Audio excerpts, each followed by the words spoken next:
Guys, is there a reason why you changed packaging? Is it because a lot of companies were copying you in the first place? Thank you for noticing that people are copying us. Thank you. But I do believe that, imitation is the highest form of flattery. So for that, thank you. But then, we had to maximize or make it bigger. Because yung capsules natin before, lumaki siya by 33%. At pag pinagsama-sama mo na hindi na po kasya dun sa lumang bottle ng Lux White. My only apprehension here is because the Lux White bottle has been very iconic. Lumabas na yun sa mga pelikula. Kinayan pa yon sa isang TV show sa Thailand. Tapos dito, lahat ng mga artista, pag nakita from afar yung puting bote na may black stripe and red stripe, alam Lux White yun. Yun yung iniinom nila. So, yun yung apprehension ko. But then again, sabi ko kay Sam, kung nagawa natin yun sa Lux White bottle 15 years ago, ano pa kaya now? Na super ganda na, super lakas pa ng gagawin natin. So, no apprehensions on that. And dahil malaki yung mga capsules, we had to make the bottles even bigger. And actually, it's heavier. Kaya sa mga distributors na ipapadala abroad, mas mabigat po yung babayaran niya na ano. Oo, yung packaging natin, ginawa namin, because our company colors are black, white, and red. So, we're sticking with that black, white, and red talaga. And mas bold yun. Of course, we have seasonal colors. We have seasonal products. Dito po, we came up with Power Up, we came up with the Bling and the Glitz perfume. That is seasonal. Yun yung mga pag naisip namin isang, gawa tayo ng pabango. Gawa tayo ng isa pang ganito. Pero ang talagang flagship products po natin are the Lux White Ultimate Collection. Yes, didn't you think of suing those who copied you?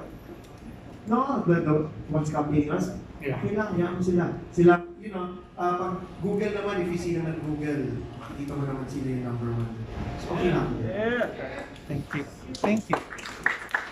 We have Kate Nahar of Random Republica. Hi, Kate! Good evening. For RS, kasi na-mention mo kanina na nasasakyan nga ng business partners mo yung trip. Has it always been like that? And ano yung tips mo for other business owners when it comes to dealing with their partners? Ako yung pinakamadanda. Yeah, well, actually, the thing I like with Sam kasi ever since I met him, parang alam na niya nga yung pagkakalam ko. He knows, yun nga, I do things in a certain way. I try to influence yung mga lahat-lahat. To the point na sometimes sinasabi, ayos na pagkakamali na akong Becky. Sabi ko, oh, swerte mo. Di ba? Yung mga gano'n, sabi ko, I remember, just a little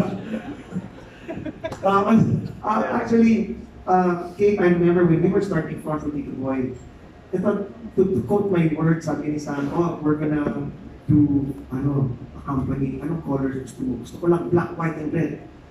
Ayaw ko na mga blue, budget, ayaw ko na mga ganyan-ganyan, black, white, and red. Tapos gusto ko, hindi mo kang generic ka, ayaw ko kang generic yung office natin. At that time, we didn't have any. We only had a small space in Tomas Corto. Pero still, my vision that time, Sam, ayoko mag generic, ayoko mag regular. I want us to stand out like a sore thumb. Ayoko mag-blend in. Never will we blend in. So whatever they do, wag natin gawin yun. There. So yun, dahil doon, si Sam, nakigano na rin.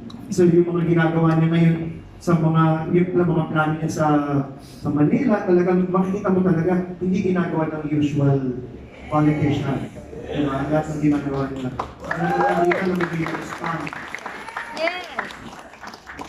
Pero yung spam na yun, matagal na namin binibigay yun. Nung pandemic, ito po namimigay kami, not just spam, pati queso de bola. We would give Toblerone, we would give Cadbury, we would give Ferrero. Yun yung mga pinamimigay namin kasi nga gusto namin ma-enjoy nila. Naglulupok na nga ng pandemic eh. Tapos bibigyan mo pa ng sardinas at ng Payless. Diba? Sawa na yun sila. So, bigyan mo rin ng Ferrero. Ang Delimondo. Ayun. Si Katrina ay... No, siguro yung tanong ni Kate, tips mo na. Tips sa lahat ng mga business owners, be fearless. Be fearless. Like, I remember, even ako, sabi ko, kaba ako. kabao, may lamay, tapos sabi ko si Sam, tumatakbo, may magbabash dito for sure, gagawa ng mga stories, ito na ano. But still, that drive in me, that drive, na sabi ko, no, let's push it. So, help me kausapin si Sam. Help me. So, nagpatulong ako with First Alive, and Cinephiles, kausapin natin si Sam. And si Sam saw that. So, my tip is, be fearless, think out of the box. Huwag kang pumayag maging regular, huwag kang pumayag maging generic, and please, huwag ka na rin mangopia. Isip ka na ng original. Yan ang payo ko sa mga business owners. Isip ka ng original, kaya mo rin yan.